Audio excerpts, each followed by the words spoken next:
Dear church family, I've been frustrated recently by how confined I feel due to the coronavirus and all the health precautions and restrictions that are being called for right now. It's really hard to do effective church ministry in these conditions.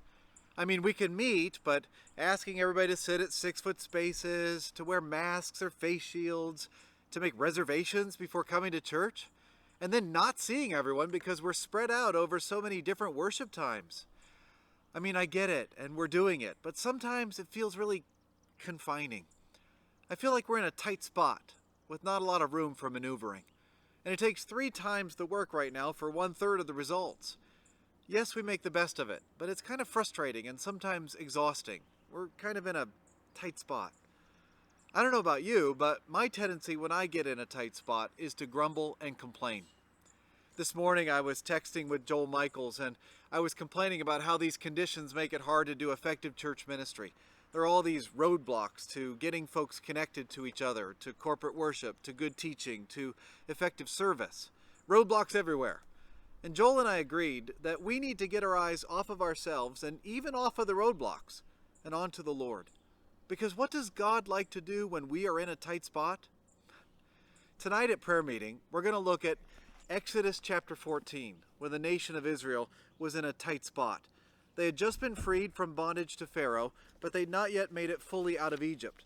And the Lord led them to a spot between the approaching Egyptian army in the desert on the one side and the deep Red Sea on the other. Talk about a tight spot. Not a lot of room for maneuvering. And you know what happened, right?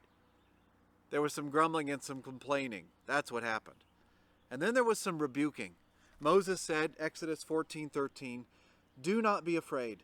Stand firm, and you will see the deliverance the Lord will bring you today. The Egyptians you see today you will never see again. The Lord will fight for you. You need only be stilled." To be still.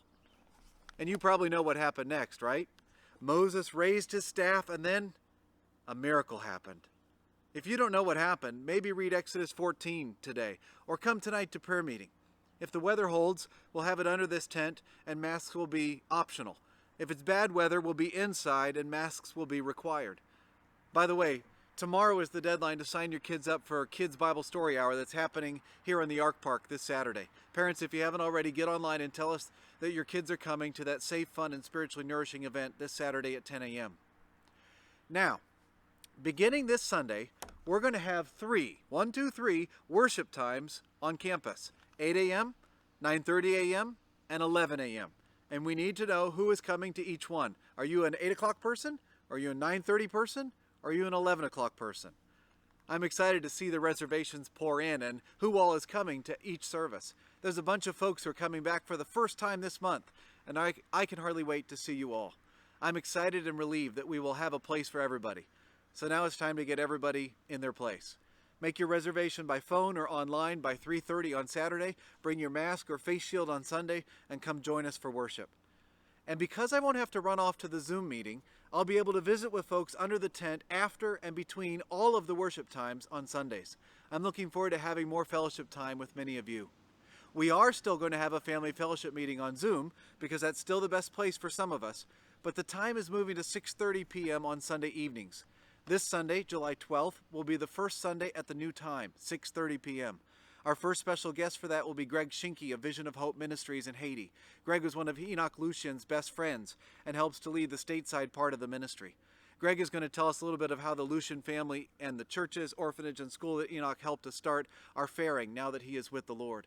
We'll find out more about how we can pray and stay involved in the ongoing work of VOHM. Connection details are in your church email. I hope you can join us. Are you feeling like you're in a tight spot right now? That might be right where the Lord wants you to be. And He's asking you and me to get our eyes off of ourselves and even our confinements and onto Him.